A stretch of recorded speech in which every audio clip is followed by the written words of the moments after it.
Assalamualaikum warahmatullahi wabarakatuh. Alhamdulillahi rabbil alamin. Allahumma salli ala Muhammadin. Subhanaka la ilma lana illa ma 'allamtana innaka antal alimul hakim. La haula wala quwata illa billahil aliyyil azim. Bapak dan Ibu, jamaah salat zuhur yang kami muliakan, dan semoga seluruh kita yang berhadir saat ini dimuliakan oleh Allah Subhanahu wa taala. Sesuai dengan yang dijanjikan oleh Rasulullah sallallahu alaihi wasallam dalam sebuah hadis beliau, "Man roha ilal masjidil jamaati fa khutwatun tamhu sayyi'atan wa khutwatun taktubu lahu hasanatan wa tarfa'ud darajatan." Siapa yang melangkahkan kakinya menuju masjid, niatnya ingin melakukan solat fardu secara berjamaah, maka setiap langkah yang diayunkannya itu menghapuskan satu dosanya. Langkah yang kedua ditulis untuknya satu pahala, dan langkah yang ketiga mengangkat satu derajat. Maka makin banyak langkah-langkah yang kita ayunkan menuju masjid atau musola dengan niat melakukan solat fardu secara berjamaah, makin berguguranlah dosa-dosa kita, makin banyak pahala kita, dan insya Allah makin tinggi derajat kita di sisi Allah Subhanahu wa ta'ala. Kaum muslimin yang berbahagia, pada pertemuan terdahulu kita sudah membicarakan bahwa orang yang paling menyesal besok di kampung akhirat adalah orang yang diberi kesempatan oleh Allah melakukan amal-amal soleh, tapi ia tak lakukan pekerjaan itu.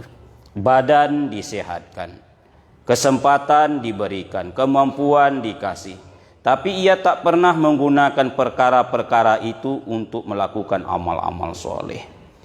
Dari mulut orang inilah keluar ratapan Rabbana absarna wa sami'na farji'na na'mal solihan inna muqinun. Ya Allah, hari ini kami sudah lihat, sudah dengar. Farji'na na'mal solihan, balikkanlah kami ke dunia supaya kami bisa beramal soleh. Sesal dahulu pendapatan, sesal kemudian tak berguna. Oleh sebab itulah kaum muslimin, kita harus tahu dan paham apa betul fungsi amal yang kita lakukan itu, baik yang wajib atau sunnah, sendirian atau berjamaah. Semakin tahu kita fungsi sesuatu, semakin tertarik kita mengerjakannya. Lalu apa fungsi amal-amal soleh tersebut? Kecil atau besar, sedikit atau banyak. Yang pertama adalah amal soleh inilah satu-satunya tanda kita sebagai umat Nabi Muhammad sallallahu alaihi wasallam besok di kampung akhirat. Segala sesuatu itu kan dikenal lewat tanda. Kita ini dikenal oleh orang lain karena ada tanda-tanda khusus yang dibuat oleh Allah. Sejak dari badan kita ini, kendaraan yang kita bawa, rumah yang kita tumpangi tersebut, semuanya ada tanda-tanda khusus. Ada nama jalannya, ada nomor rumahnya, ada catnya, ada bentuknya yang membedakannya dengan bangunan yang lain. Begitu juga dengan tubuh kita ini. Terbayang tak Bapak Ibu kalau seandainya seluruh manusia di permukaan bumi ini tak ada tanda-tanda khususnya, sama semuanya. Bingung ibu nih, apa ndak tertukar laki setiap malam? Sama muka awak semuanya. Seluruh istri yang ada di Pekanbaru ini sama bentuknya. Anak-anak yang sekolah sama semuanya. Kaum muslimin yang berbahagia, tapi Allah tak samakan awak. Kembar sekalipun tak sama. Ada tanda-tanda khusus yang menyebabkan kita mudah untuk dikenal. Besok di kampung akhirat, seluruh tanda yang ada di dunia ini kita tinggalkan dan kita tanggalkan. Awak besok berdiri di padang mahsyar itu dalam kondisi sama. Sama tak berbusana, Pak. Dalam kondisi telanjang. Kata Aisyah radhiyallahu anha, "Ya Rasulullah, apa tak malu seseorang menengok kepada orang lain?" Aisyah, hari itu tak ada rasa malu.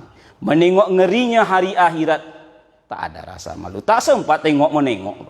Tanpa dihitan, Manusia itu ada yang ditenggelamkan oleh keringatnya sampai ke mata kakinya, ke lututnya, ke pinggangnya, ke dadanya, ke bahunya, bahkan menutupi separuh dari mulutnya. Sejak dari umat Nabi Adam sampai umat Nabi Muhammad. Terbayanglah Bapak Ibu, berapa jumlah manusia di padang mahsyar tersebut. Lalu mana umat Muhammad? Rasul mengatakan lewat tanda, inna ummati ya'tuna yaumal qiyamah ghurran muhajalina min atharil wudu. Umat aku itu besok akan tampil pada hari akhirat itu dengan membawa tanda wajah mereka berseri-seri, bersinar, bercahaya. Kenapa demikian? Selama hidup di dunia dibasuh oleh air wudu. Berwudu artinya kan beramal. Itu baru di padang mahsyar, Pak. Bagaimana kalau seandainya kita dimasukkan ke dalam neraka karena kurangnya amal soleh tersebut? Dijelaskan di dalam hadis yang sahih, diriwayatkan oleh Imam Muslim dari Abu Hurairah radhiyallahu an, bahwa Allah besok berfirman kepada para malaikat, wahai para malaikat, cobalah tengok ke neraka itu. Ada ndak di situ lagi umat Muhammad?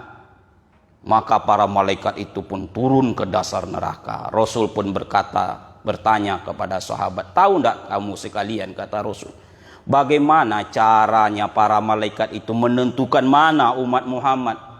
Sebab semua awak ini sudah terbakar, Pak. Masih ingat kejadian di Jawa Timur sana, sebuah pabrik petasan terbakar sehingga tak bisa ditentukan lagi mana laki mana perempuan, Pak. Mana Yanto, mana Yanti, mana Jono, mana Jini, mana Rino, mana Rini, dah sama semua, tulang belulang hitam. Nah, itu baru api di dunia. Sementara Rasul mengatakan masih ada lagi 59 kali lipat lagi besok di kampung akhirat panasnya itu. Lah mana umat Muhammad kalau sudah sama-sama terbakar? Maka Rasul mengatakan, bertanya kepada sahabat, tahu enggak kalian? Sahabat selalu menjawab, Allahu wa rasulahu a'lam. Kalau masalah perkara yang gaib itu hanya Allah dan Rasul yang tahu. Maka Rasul mengatakan, tanda umat Muhammad itu lewat wajah-wajah mereka. Malaikat itu mengetahui mana umat Muhammad di dasar neraka lewat wajah-wajah mereka. Wajah yang pernah sujud di hadapan Allah tak tersentuh api neraka. Makanya posisi yang paling dekat sama Allah posisi sujud, dan posisi kita yang sangat dibenci oleh setan di saat sedang sujud itulah. Apatah lagi kalau sudah perintah itu perintah sujud seperti sujud tilawah atau sujud sajadah itu. Oh, mengutuk setan itu melarikan diri. Dalam hadis yang diriwayatkan oleh Imam Muslim dijelaskan, tengoklah umat Muhammad itu disuruh sujud, dia anak cucu Adam itu disuruh sujud, dia sujud. Surgalah untuk mereka. Aku disuruh sujud tak mau sujud, nerakalah untukku. Kaum muslimin, jadi sebagai tanda kita, jangan tinggalkan. Kenapa demikian? Karena awak tak dikenal besok di kampung akhirat. Satu. Yang kedua, hari ini disuruh kita melakukan amal-amal soleh. Karena fungsi amal soleh, setiap saya, bapak dan ibu melakukan sebuah amal, saat itu pula bergugurannya dosa-dosa. Memang dosa bisa gugur lewat istighfar. Wallazina iza fa'alu fahisatan aw zalamu anfusahum zakarullaha fastaghfaru lizunubihim.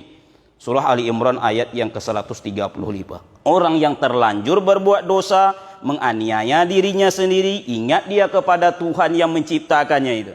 Lalu dia segera beristighfar, Allah ampuni dosanya.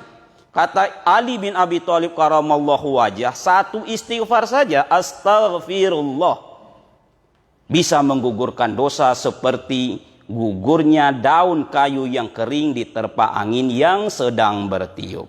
Bisa. Cuman daya istighfar awak tak imbang dengan jumlah dosa. Awak istighfar selesai sholat kan cuma 3 kali. Kita selalu ambil standar. Selalu cuma 3 kali. Kalau kali 5 waktu, 15 kali, tak ada lagi tambah-tambahnya. Rasulullah mengatakan beliau istighfarnya 100 kali sehari semalam. 70 kali sehari semalam. Tak ada dosa, tak ada noda. Coba tengok istighfar para ulama besar. Ibnu Taimiyah mengatakan, aku pernah menghadapi sebuah masalah, rasanya rumit. Lalu ku ajak istighfar. Berapa jumlahnya? 1000 kali. Awak 3 kali. Yang selesai solat sambil-sambilan pula. Ada orang pak istighfarnya sambil menguap. Astagfirullahaladzim. La ilaha illallah. Ada yang istighfar sambil nonton TV, ada yang istighfar sambil menyuruh anak. Sudahlah sedikit, tak pula serius. Tak imbang dengan dosa. Sementara Allah itu maha penyayang. Allah ingin awak ni masuk surga. Kaum muslimin yang berbahagia. Lalu apa yang diberikan solusi? Inilah yang kita bicarakan ini. Amal soleh. Tak kala bapak ibu berwudu itu apa tak gugur dosa? Siapa yang berwudu seperti ini? Ini garis bawahi. Sesuai dengan sunnah Rasul. Maka tak kala ia membasuh muka, berjatuhan dosa dari muka seiring jatuh air ke lantai. Ia melangkahkan kaki menuju masjid. Tuh langkah-langkah tersebut tuh. Man roha ilal masjidil jamaati fakhud wa tuntamhu sayyaatan. Setiap langkah yang diayunkannya itu hapus satu dosa. Solat berjamaah berguguran dosa-dosa. Bahkan siapa yang berwuduk secara sempurna, solat 2 rakaat, memohon ampunan terhadap dosa yang pernah dilakukannya, Allah akan hapuskan dosa-dosanya. Jangankan saya, bapak dan ibu, mau melakukan amalan, baik yang wajib atau sunnah sendirian ataupun berjamaah. Kisah sahih ini, seorang perempuan Bani Israel yang banyak dosa-dosanya. Tak awak sebut dosanya. Diampuni dosa-dosanya oleh Allah lantaran menolong seekor anjing yang sedang kehausan. Coba tengok perbandingan. Ini perempuan banyak dosanya, Pak. Yang ditolongnya bukan unta, bukan kambing, bukan ayam, anjing. Anjing ini kan lambang kehinaan, Pak. Makanya orang kalau bertengkar di pasar, sasarannya pasti anjing. Oh, anjing, begitu. Tidak ada orang menyebut yang lain, Pak. Umpamanya dasar kamu kuda, daripada kamu rusa. Tidak ada. Ibu-ibu bertengkar, cobalah tengok. Itu juga yang keluar. Walaupun musim bunga, tak ada dasar ibu bunga melati. Daripada ibu bunga mawar. Anak ibu tuh bunga talas. Tidak ada. Anjing. Dan anjing ini maaf Bapak Ibu. Bagaimanapun sopannya seseorang menyebut anjing tetap tak elok. Coba sebelah kawan itu anjing, Pak. Elok kan? Kawan ambo tu anjing. Tidak elok ada Pak. Tetap saja buruk. Apalagi dengan penuh kebencian. Tapi cobalah tengok. Diampuni dosa-dosanya oleh Allah. Lantaran menolong seekor anjing yang kehausan. Qad aflaha man zakkaha. Beruntunglah orang yang mampu membersihkan dirinya. Wa qad khaba man dasaha. Pasti rugi orang yang membiarkan dirinya kotor. Kotor di sini adalah banyaknya noda dan dosa yang belum kita minta ampun sama Allah. Kaum muslimin yang berbahagia, inilah yang kedua fungsi amal tersebut. Lalu apa yang ketiga dan seterusnya kita sambung pada pertemuan yang akan datang. Lebih dan kurang mohon maaf. Subhanaka Allahumma wa bihamdika asyhadu an la ilaha illa anta astaghfiruka wa atubu ilaik. Assalamualaikum warahmatullahi wabarakatuh.